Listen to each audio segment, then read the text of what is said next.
નમસ્કાર દર્શક મિત્રો, નવજીવન ન્યૂઝમાં આપનું સ્વાગત છે. હું છું ફૈઝાન. વિસાવદર અને કડી બેઠક ઉપર આજે પેટા ચૂંટણી યોજાઈ હતી. વિસાવદર બેઠક પહેલાથી જ ટોક ઓફ ધ ટાઉન રહી છે. ત્રણેય પક્ષોના નેતાઓ દ્વારા એની ચૂંટણીનો જોર લગાવવામાં આવ્યો. રાજકીય પ્રચાર પ્રસાર જે રીતે કરવામાં આવ્યો ત્યારે એવું લાગતું હતું કે જાણે કે ગુજરાતમાં ચૂંટણી હોય. માત્ર વિસાવદરની પેટા ચૂંટણીમાં એક એવો માહોલ ઉભો થઈ ગયો કે ગુજરાત ચૂંટણીથી રંગાયું હોય. ત્યારે આજે 19 જૂન એટલે કે વિસાવદર અને કડીમાં મતદાન યોજાયું હતું અને વિસાવદર આ દિવસોમાં પણ આજે પણ ખૂબ ચર્ચામાં રહ્યું. ત્યારે ખૂબ જ મહત્વની જવાબદારી આમ આદમી પાર્ટીના નેતા પ્રવીણ રામ જે અલગ અલગ બૂથ ઉપર જઈ રહ્યા હતા અને જે પરિસ્થિતિનું નિર્માણ થયું હતું તેમની સાથે સીધી વાતચીત કરીએ કે શું ઘટનાક્રમો બન્યા છે આજના દિવસોમાં. તેમના જે ઘણા વિડીયો પોલીસ સાથે બોલાચાલીના પણ સામે આવ્યા છે, તેમની સાથે જ વાત કરીએ. પ્રવીણભાઈ, પહેલા તો નવજીવન ન્યૂઝમાં આપનું સ્વાગત છે. આભાર ફૈજનભાઈ આપનો. પ્રવીણભાઈ, જે રીતે જોઈએ તો આજે વિધાનસભાની પેટા ચૂંટણી વિસાવદરમાં યોજાઈ. મતદાન મથકો પર સવારથી ઉમેદવારોમાં તેમજ મતદારોમાં પણ ઉત્સાહનો માહોલ જોવા મળ્યો. તો આજની પરિસ્થિતિમાં જે સવારે તમારા વિડીયો આવ્યા, તમે બૂથ ઉપર જાઓ છો ત્યારે કેટલાક લોકો પર તમે આરોપ કરી રહ્યા છો કે તેઓ એજન્ટ બનીને ત્યાં બેઠા હતા. શું સમગ્ર મામલો છે? શું વિવાદ એ બૂથ ઉપર થયો હતો ને શું આખી પરિસ્થિતિનું નિર્માણ થયું? વિસાવદર વિધાનસભાની વાત કરવામાં આવે તો આ વિધાનસભાની પેટા ચૂંટણીમાં ભાજપ લોકોના આશીર્વાદથી ચૂંટણી જીતી શકે એવી કોઈ શક્યતાઓ નહોતી. એટલા માટે ભાજપનો એક ગંદો પ્રયાસ એવો હતો કે કોઈ પણ ભોગે કોઈ પણ રીતે બોગસ મતદાન કરાવવું અથવા જ્યાં આમ આદમી પાર્ટીને મત મળવાના છે, ગોપાલભાઈને મત મળવાના છે, ત્યાં કોઈ પણ રીતે મતદાન ઓછું થાય એવા પ્રયાસો કરવા. આમના માટે આખો પ્લાન બીજેપી દ્વારા ઘડાઈ ચૂક્યો હતો. વિસાવદરની આજુબાજુના તમામ વિસ્તારોમાંથી, તમામ તાલુકાઓમાંથી, તમામ જિલ્લાઓમાંથી ભાજપ દ્વારા એમના કાર્યકર્તાઓને ગઈકાલે રાત્રે જ બોલાવી લેવામાં આવ્યા હતા અને અમુક લોકોને સ્પેશિયલ બોગસ કરવા માટેના ટાર્ગેટો પણ આપવામાં આવ્યા હતા. અને એની સામે આમ આદમી પાર્ટીના જે કાર્યકર્તાઓ વિસાવદર વિધાનસભામાં કામ કરી રહ્યા હતા કે જે વિસાવદર વિધાનસભાના નહોતા, એ લોકોને પકડીને આ વિધાનસભાની બહાર મૂકી દેવામાં આવ્યા હતા. એમને છેલ્લા 3 દિવસથી હેરાન કરવામાં આવતા હતા. એમને કોઈ પણ જગ્યાએથી પકડી અને પોલીસ સ્ટેશન લઈ જવામાં આવતા હતા. એમની પાસેથી ત્યારે જવાબ લેવામાં આવતો અને ત્યારબાદ એમને વિસાવદર વિધાનસભા છોડવાની શરતે એમને મૂકવામાં આવતા હતા. એટલે કહેવાનો મતલબ એ કે એક બાજુ આમ આદમી પાર્ટી ને આખા કાર્યકર્તાઓ જે છે એમાં કોઈ વિસાવદર સિવાય બહારના રહી ન શકે અને બીજેપીની અંદર બહારના તમામ કાર્યકર્તાઓ રોડ ઉપર અલગ અલગ ગાડીઓ, અલગ અલગ કાર્યકર્તાઓ, નંબર પ્લેટ વગરની ગાડીઓ, કાળા કાચવાળી ગાડીઓ તમામ ફરતી હતી બીજેપીની. એમને પોલીસ ક્યાંય પણ અટકાયત નહોતી કરતી કે પકડતી નહોતી. આ અમે છેલ્લા 3 દિવસમાં સતત અનુભવ કર્યો છે.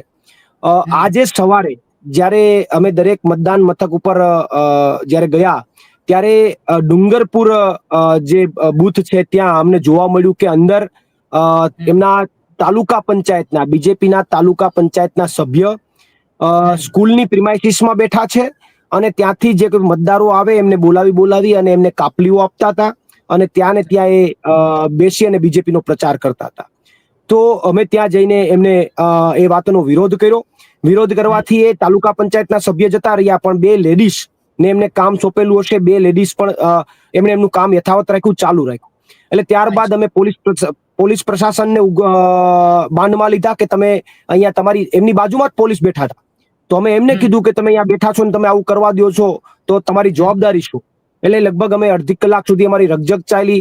પછી તાલુકા પંચાયતના સભ્ય ભાજપના આવ્યા, એમની સાથે રકઝક ચાલી અને ત્યારબાદ એ જે કંઈ ખોટું કરતા હતા એમાંથી અમે એની સામે અમે ઝૂક્યા નહીં, એટલે એ લોકોએ ત્યાંથી સ્થળ છોડીને જતું રહેવું પડ્યું. એ જ રીતે બપોર પછીના સમયમાં થુંબાડા ગામમાંથી અમને સમાચાર મળ્યા કે એક સાથે 15 ગાડીઓ નંબર પ્લેટ વગરની અને અલગ અલગ બીજા જિલ્લાની નંબર પ્લેટ વાળી ગાડીઓમાં લગભગ 35-40 લોકોનો આખો કાફલો આવ્યો છે. એમાંથી અમુક લોકો બૂથ ઉપર ગયા. બૂથ ઉપર જઈ અને અમારા જે બૂથ એજન્ટ હતા એમને 2-5 વ્યક્તિઓને ત્યાં બોગસ મતદાન આપવા માટે મોકલા. તો અમારા બૂથ એજન્ટે એમનો વિરોધ ઉઠાવ્યો. તો આ વિરોધ ઉઠાવતાની સાથે જ આ જે કંઈ ટોળું આવ્યું હતું એ ટોળાએ જઈ અને અમારા બૂથ એજન્ટને બહાર આવવા માટે કીધું. પહેલા પ્રેમથી બહાર આવવા માટે કીધું, અમારા બૂથ એજન્ટે ના પાડી. તો ધમકી ભર્યા સ્વરે એમને બહાર આવવા માટે કીધું અને એવું બોલવામાં આવ્યું કે તમને ઉપાડી લેશું. તો આ આખી ઘટનાની જાણ થતા અમે તાત્કાલિક ધોરણે ત્યાં થુંબાડા ગામની અંદર પહોંચ્યા અને ત્યાં જઈ અને પોલીસ સાથે અને ત્યાં જવાબદાર તંત્ર છે એમની સાથે ઘણું બધું ઘર્ષણ અમારે થયું. પોલીસે અમને એવું કીધું કે અમે તમામ લોકોને અહીંયાથી દૂર કરી દીધા છે. તો અમારો સીધો સવાલ પોલીસને એ હતો કે દૂર શું કામ? એ 15 ગાડીઓ હતી એ આ જિલ્લાની નહોતી, એ લોકો આ જિલ્લાના નહોતા, તો એમને પોલીસ સ્ટેશન શું કામ લઈ જવામાં ન આવ્યા? આમ આદમી પાર્ટીના કાર્યકર્તાને તમે પોલીસ સ્ટેશન લઈ જાઓ છો, એમની અટક કરી લો છો, તો આ બહારના લોકો બીજેપીના જે હતા, જે બોગસ કરવા માટે આવ્યા હતા, જેમનો સ્પષ્ટ ઈરાદો બોગસ જણાતો હતો, તો એવા લોકો ઉપર એફઆઈઆર અથવા એવા લોકો ઉપર અરજી કરી અને એમની અટક શા માટે ન કરવામાં આવી? તો પોલીસ પાસે કોઈ જવાબ નહોતો. અમે ખૂબ એમની સાથે ઘર્ષણ થયું અને ત્યારબાદ અમે લેખિતમાં પણ ફરિયાદ આપી. એ પછી અનેક ગામડાઓની અંદર આ લોકોએ બોગસના પ્રયત્નો કર્યા. 5-5 મિનિટે અમારા ફોનની રિંગ રણકતી હતી કે આ ગામમાં બોગસનો પ્રયાસ થઈ રહ્યો છે, આ ગામમાં 30 લોકો અન્ય બીજેપીના આવીને બોગસનો પ્રયાસ કરી રહ્યા છે. પણ અમે હતા ઓછા લોકો, આંગળીના ટેરવે ગણાય એટલા લોકો હતા.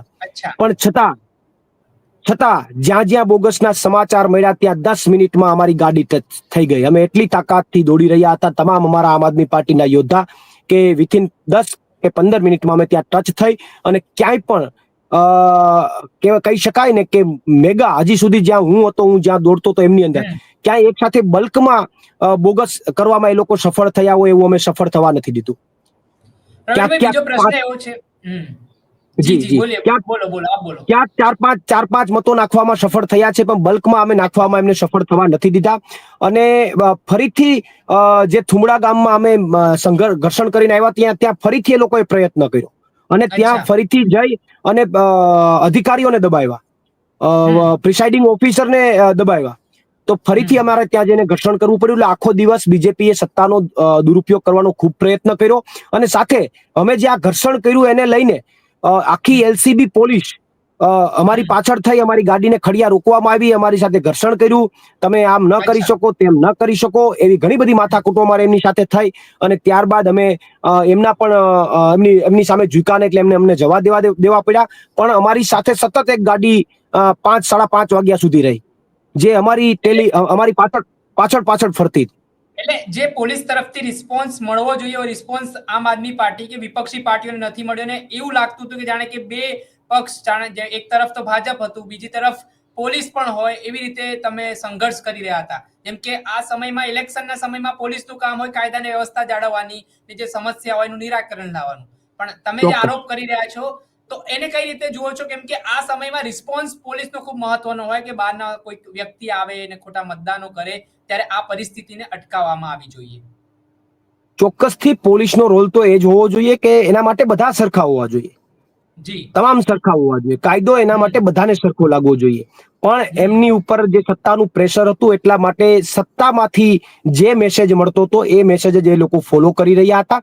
અને આમ આદમી પાર્ટી માત્ર બીજેપી સામે નહોતી લડી રહી. આમ આદમી પાર્ટી ની લડાઈ બીજેપી, કોંગ્રેસ, પોલીસ, સત્તા, દારૂ, પૈસો, આ તમામ સામે આમ આદમી પાર્ટીના યોદ્ધાઓ લડાઈ લડી રહ્યા હતા. અને પરિણામ 110% વિસાવદરની જનતાના આશીર્વાદ અમને 23 તારીખે મળવાના જ છે. પણ એનાથી વિશેષ અમને આનંદ એ છે કે અમે આખી લડાઈમાં ચારે બાજુથી અમારી ઉપર પ્રહારો થતા હતા. ભાજપ હોય, કોંગ્રેસ હોય, તમામ પૈસા, સત્તા, પોલીસ, તમામ પ્રહારો થતા હતા. પણ આમ આદમી પાર્ટીના આંગળીના વેઢે ગણી શકાય એટલા યોદ્ધાઓ હતા. પણ એક પણ યોદ્ધાએ શીશ નથી ઝુકાવ્યું, એક પણ યોદ્ધાએ સરેન્ડર નથી કર્યું. છેલ્લી ક્ષણ સુધી તમામ લડતા રહ્યા. પ્રવીણભાઈ, જે આટલી બધી ઘટનાઓ બની, તમે પોતે અલગ અલગ સ્પોટ ઉપર મુલાકાત લઈ રહ્યા હતા, બોગસ મતદાનની પણ આશંકા તમને વ્યક્ત કરી, ત્યારે આ સમયમાં ચૂંટણી પંચ ક્યાં હતું? કેમ કે એ જવાબદારી એની હોય કે આ પ્રકારની ઘટનાઓ ના બનતી હોય ને આને અટકાવવામાં આવે, તો એ ક્યાં હતું? ચોક્કસથી દરેક તંત્રના દરેક એંગલ ઉપર એના ઉપર સવાલો ઉપસ્થિત થાય છે. ચૂંટણી પંચ હોય કે પોલીસ તંત્ર હોય કે વહીવટી તંત્ર હોય, એ ક્યાંક અને ક્યાંક સત્તાના ઈશારે કામ કરવા માટે મજબૂર બન્યા હતા. કદાચ અમુક લોકોને ઈચ્છા પણ નહીં હોય. એમાંથી હું માનું છું કે પોલીસ તંત્ર અને ઘણા બધા અધિકારીઓને ગમતું પણ નહોતું પણ હમ. સત્તાના ઈશારે એની પાસે બીજો કોઈ વિકલ્પ નહોતો, એટલે સત્તાની કઠપૂતળી બનીને બધાને કામ કરવું પડતું.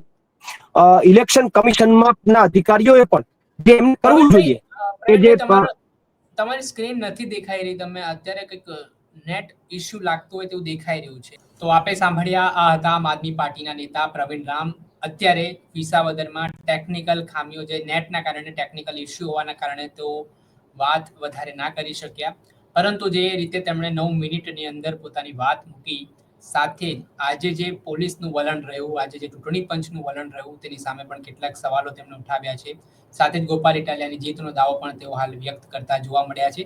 હવે આગામી 23 જૂનના રોજ મત ગણતરી થશે, મત પેટી ખુલશે, ત્યારે એ ઉમેદવારોનું ભવિષ્ય ખુલશે. કયા ઉમેદવાર છે તે વિસાવદરની બાગડોર તે વિધાનસભામાં લઈ જવાના છે, કયા ઉમેદવાર ઉપર જીતનો તાજ વિસાવદરનો સજે છે, તે આગામી સમયમાં ખબર પડશે. પરંતુ આજનો જે ઘટનાક્રમ રહ્યો વિસાવદર, તે ખૂબ ચર્ચામાં જોવા મળ્યો, અને આમાં આમ આદમી પાર્ટીના નેતાએ પોતાની પ્રતિક્રિયા આપીને તે પોતે ઘટના સ્થળ ઉપર હતા, તેના જે ઘર્ષણના બોલાચાલીના જે દ્રશ્ય આપણે જોયા તે અંગે પણ તેમણે વાત કરી. દર્શક મિત્રો, વિસાવદરથી કડીથી જોડાયેલા પડે પણના અપડેટો આપના સુધી પહોંચાડતા રહીશું, એટલે નવજીવન ન્યૂઝને આપ લાઈક કરી લો, સબસ્ક્રાઇબ કરી લો અને શેર કરવાનું ભૂલતા નહીં. વૈષ્ણવજન તો તેને કહીએ જે